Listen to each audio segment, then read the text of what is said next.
રાધનપુરની રાધનપુરમાં મહિલાના મોતના કેસમાં સરકારને બદનામ કરવા વિપક્ષે માજા મૂકી છે।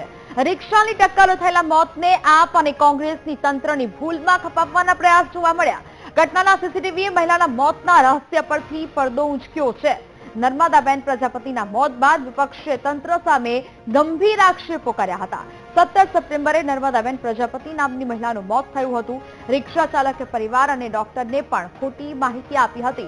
ટક્કર પછી ખુદ રિક્ષા ચાલક જ મહિલાને હોસ્પિટલ લઈ ગયો હતો તેવી આખી વાત છે તે સામે આવી છે।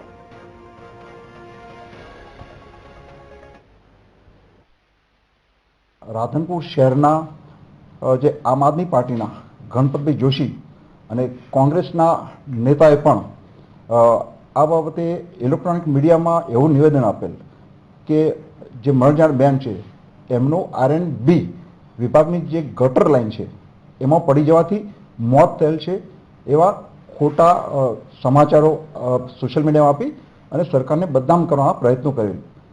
જે બાબતે R&B વિભાગે પોલીસને એક અરજી આપેલી અને આ બાબતે તટસ્થ તપાસ કરવા માટે જણાવ્યો તો SP સાહેબની સૂચનાથી રાધનપુર PIએ આ બાબતે તટસ્થ તપાસ કરતા CCTV ફૂટેજના આધારે એવું જણાવેલ છે કે જે મરણ જનાર બેન છે એમને રિક્ષાની ટક્કર વાગે છે અને ટક્કર વાગવાને કારણે એમને માથાના ભાગે હેમરેજ થાય છે અને એમને એ રિક્ષાવાળો જ રાધનપુર રેફરલ હોસ્પિટલમાં લઈ જાય છે।